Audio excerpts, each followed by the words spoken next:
Bienvenue dans le flow de la vie. Je suis Sandy, coach de vie, maman de jumelles et allergique au bullshit. Alors ici, on va parler sans chichi, comme entre amis, de la vie, c'est haut, c'est bas, avec mon regard de coach. Mes clientes disent de moi que je suis un mix entre douceur et coup de pied aux fesses, alors compte sur moi pour ne pas passer par 4 chemins, mais toujours avec toute ma bienveillance. Pense à t'abonner au podcast, à le noter avec 5 étoiles s'il te plaît et à le partager à quelqu'un qui en aurait besoin.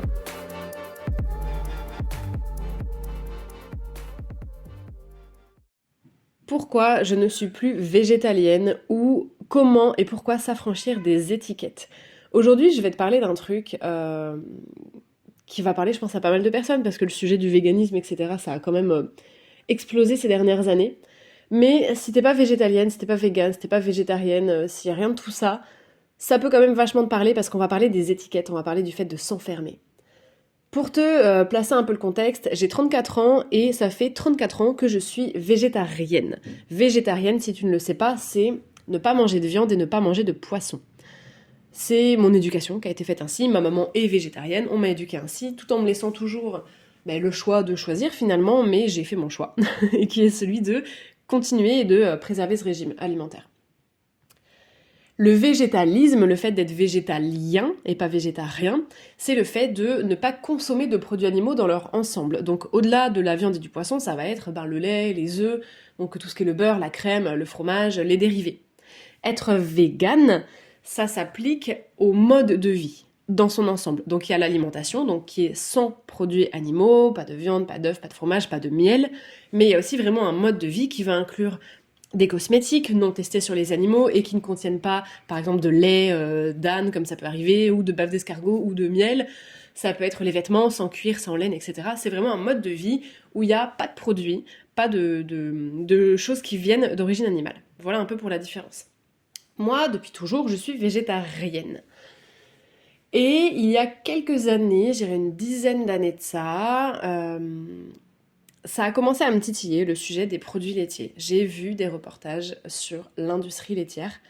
C'est pas le sujet ici, donc je vais pas m'étendre, mais j'ai vu des reportages sur l'industrie laitière notamment et l'industrie des œufs, qui est une industrie très violente, qui est une industrie dans laquelle il y a autant de sang que dans l'industrie de la viande, par exemple.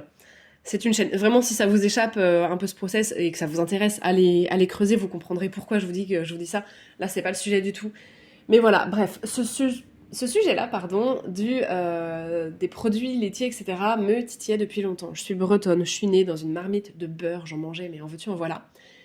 Et un jour, je suis tombée sur la vidéo de trop qui m'a fait me dire ok, ça me dérange vraiment, j'arrive plus à faire avec ça, le fromage il a plus le même goût, ça me dégoûte, j'ai ma conscience qui est titillée, j'aimerais arrêter.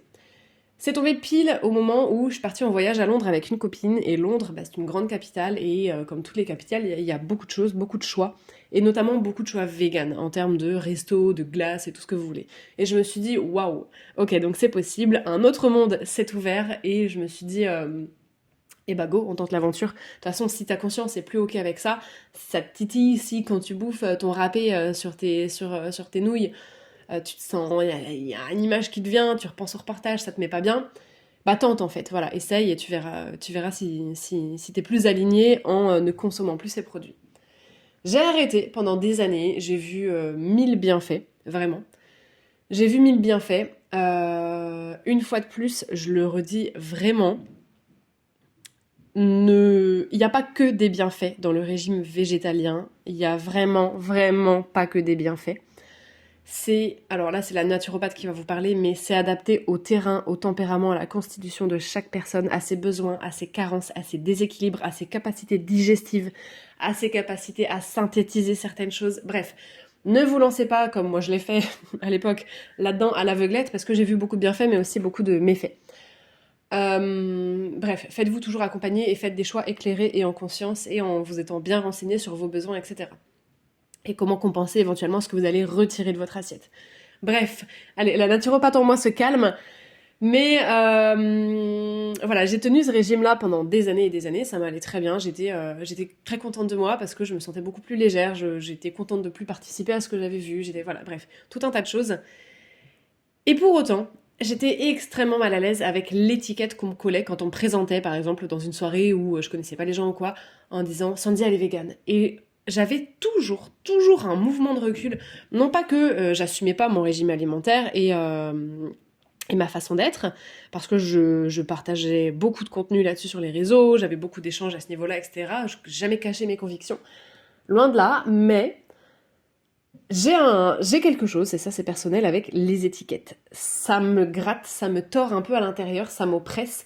Euh, je sais pas, ça m'a toujours dérangée. Pourquoi? Parce que ça enferme, et parce que les gens finalement ne vont retenir de vous que l'image qu'ils ont de cette étiquette. Et je suis sûre que si vous bouffez de la viande, ou que vous n'êtes pas concerné par ce genre d'idéologie, de problématiques, de questionnement, quand vous avez entendu vegan, végétalien, vous avez déjà eu une certaine image de moi en tête. Et j'ai ce problème avec les étiquettes. Au-delà de ça, pourtant je suis végétarienne depuis toujours. C'est vraiment au-delà même d'une mode ou de je sais pas quoi. C'est vraiment, je suis comme ça depuis toujours. Eh bien, je ne me présente jamais comme étant végétarienne. Je vais dire, je mange pas de viande. Vous voyez le truc à quel point les étiquettes me grattent. Et ça, il y a toujours du travail à faire sur soi, c'est personnel, mais je vais vous expliquer. Les étiquettes m'ont toujours gratté, et quand on me présentait comme étant vegan, machin, ça me grattait. Je me sentais même obligée de dire non, je suis végétalienne, mais je suis pas végane, regarde, je mange du miel, mon cousin est apiculteur, j'adore le miel, bref, bon. C'est pas le débat, il y a des végétaliens, il y a des véganes que ça va hérisser ce que je suis en train de dire là, il y a des omnivores que ça va faire marrer, le débat n'est pas là. L'idée est de vous orienter vers ces étiquettes. Je ne suis plus aujourd'hui végétalienne. Pourquoi? Parce que je suis tombée enceinte et que j'ai eu durant ma grossesse des pulsions animales et brutales vers du fromage, du comté notamment. Je me rappelle une fois avoir été faire les courses, avoir acheté un pavé de comté qui était un de mes fromages préférés du temps où j'en mangeais, avec du pain, avec dans l'idée d'aller me faire ce casse-croûte à la maison. Et les femmes qui ont été enceintes vont comprendre. J'ai défoncé la tablette entière de comté avec la baguette entière dans ma voiture le temps de rentrer. Parce que les pulsions quand on est enceinte sont simplement incontrôlables. Je ne pensais pas, moi qui adore la nourriture et qui ai tendance à vraiment avoir des pulsions alimentaires, à aimer bouffer, je ne pensais pas que des pulsions sur la nourriture pouvaient être aussi fortes que ça. Mais là, c'est tout ton corps qui crie, en fait. C'est hormonal, c'est tout ton corps qui crie. Il faut que tu bouffes ça. Bref, j'ai mangé ce fromage-là, et à partir de là, j'ai remis un pied là-dedans, et j'ai remangé du fromage. Le beurre, pas tant, mais le fromage, oui, dans des proportions bien moindres que ce que je faisais avant. Mais j'ai maintenu ça. D'autant plus qu'en postpartum, j'ai allaité mes filles des jumelles pendant 6 mois et demi. Mon corps avait des besoins énormes en termes d'alimentation, et je trouvais pas mon compte dans une alimentation végétalienne. Bref, tout ça pour dire que, pour en revenir à ces étiquettes, j'ai rétro-pédalé, on pourrait dire ça comme ça. J'ai fait machine arrière sur quelque chose. Alors, j'ai fait machine arrière. Ça a été perçu par certaines personnes de mon entourage comme revenir en arrière. Ah, tu remanges des œufs. Ah, tu remanges ça. Ah bon. Ah, et pourquoi? Ah, bah je croyais que. Ah, finalement, t'as changé d'avis. En fait, c'est une question de perception. Ce qu'on peut voir comme un retour en arrière est en fait pour moi la suite d'une évolution. T'as évolué dans ton chemin, t'as essayé quelque chose, t'en as tiré des conclusions, t'as eu des besoins, t'as évolué avec ces besoins et tu es venu à autre chose. Pour moi, c'est la suite du cheminement. Il n'y a pas de retour en arrière pour moi. Dans la vie, il n'y a jamais de retour en arrière. Peu importe ce que tu fais, si un jour, je sais pas, tu quittes tout pour quelqu'un et puis ça marche pas et puis tu reviens dans ta région et tu reviens machin chez tes parents temporairement le temps de retrouver un appart machin, c'est pas un retour en arrière, c'est la suite de ton cheminement. D'ailleurs, ça me fait me dire que j'aimerais beaucoup faire un podcast à ce sujet. J'ai beaucoup à dire. Mais c'est pas un retour en arrière, c'est la poursuite de ton cheminement où tu as vécu quelque chose et aujourd'hui, tu vis quelque chose d'autre dans la continuité de ça. Et je me suis donc, par voie de fait, affranchie de cette étiquette. On me présente plus comme étant végane puisque je bouffe du fromage et je bouffe des œufs. Et ça, s'affranchir des étiquettes, et pour certaines personnes, c'est ultra dur. C'est ultra dur et je pense vraiment à ce sujet du véganisme parce qu'en plus quand on commence un peu à avoir ces choix de vie, cette idéologie, cette façon de voir, on a très envie de le partager. parfois à l'extrême chez certaines personnes, mais on a très envie de le partager parce que c'est un sujet qui prend aux tripes et parce qu'on a l'impression de faire un choix pour le bon. Quand on voit des animaux souffrir, on se dit évidemment si je participe plus à ça, c'est un choix pour le bon et j'aimerais le partager et j'aimerais que les autres réalisent aussi qu'ils peuvent faire quelque chose de bien. Donc on a très envie de le partager. Donc finalement, on va clamer haut et fort quelque chose. Les gens, en plus, comme c'est un sujet touchy et qui divise, vont adorer nous coller cette étiquette sur le front. C'est la végane de la soirée, c'est celle qui veut nous faire chier parce qu'on bouffe des knackis. Les végétariens dans la salle, levez la main, je pense que vous reconnaissez, on vous a déjà dit ce genre de truc. Et du coup, en fait, les étiquettes qu'on se colle nous-mêmes, elles nous enferment. Parce que parfois, cette façon d'être, cette façon de vivre, cette personnalité, ces choix de vie, ces goûts, ce régime alimentaire, peu importe, aujourd'hui ne nous conviennent plus. Aujourd'hui ne sont plus pour nous, mais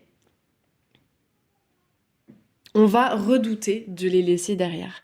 On va redouter de les laisser derrière pour plusieurs raisons, qui pourraient être creusées mais tellement longtemps, mais on va vraiment la faire courte. On peut avoir la trouille de ne plus savoir qui on est derrière ces étiquettes. Si t'as toujours été la nana, machin, la végétarienne, la sportive, la truc, la fille qui a le fort tempérament, la fêtarde, la ce que tu veux, la clopeuse, je sais pas quoi d'autre, tu es qui si t'es plus ça? Tu es qui derrière ça? Et le vide et l'inconnu et l'interrogation fait extrêmement peur au mental. Donc on peut parfois vraiment redouter de se dire « Putain mais je suis qui en fait ? C'est quoi ma personnalité ? Je suis qui moi en tant que personne si je suis plus ça ? Si derrière cette étiquette il y a quoi ? Cette étiquette-là, ça va plus, regarde, elle se décolle, elle s'effrite et elle me fait mal, là, elle me brûle la peau, ça va plus, ça me gêne, ça me gratte, j'aime pas, je voudrais l'enlever, mais je suis qui derrière ça ? Et on peut aussi vachement avoir la trouille d'être jugé, parce que les gens aiment ô combien juger, et on le sait, et on s'en fout honnêtement, mais ça peut faire peur. On peut se dire, bah ouais, mais c'est bon, moi j'ai tellement dit que j'étais ci, j'étais ça, j'étais machin, on va se foutre de ma gueule si je change d'avis, on va se foutre de ma gueule si je fais plus ces trucs-là, si je mange différemment, si j'ai d'autres passions, d'autres loisirs, si j'arrête de sortir, si j'arrête de prendre l'apéro, je sais pas, si je suis plus cette grande gueule fêtarde, on va se foutre de ma gueule, on va plus m'aimer, on va me rejeter, peut-être que je vais plus les intéresser les gens. Peut-être que les gens ils s'intéressaient à moi que parce que j'étais comme ci, comme ça, parce que ça les faisait marrer, parce que truc, parce que machin. Peut-être qu'on va me rejeter, peut-être qu'on va se moquer de moi. Peut-être, oui, peut-être. Oui, tu vas peut-être perdre des gens, oui, il y a peut-être des gens qui vont se dire « Ah bah ça y est, elle a enfin, elle a changé d'avis, ah bah voilà. » Oui, peut-être. Et alors ? Et alors ?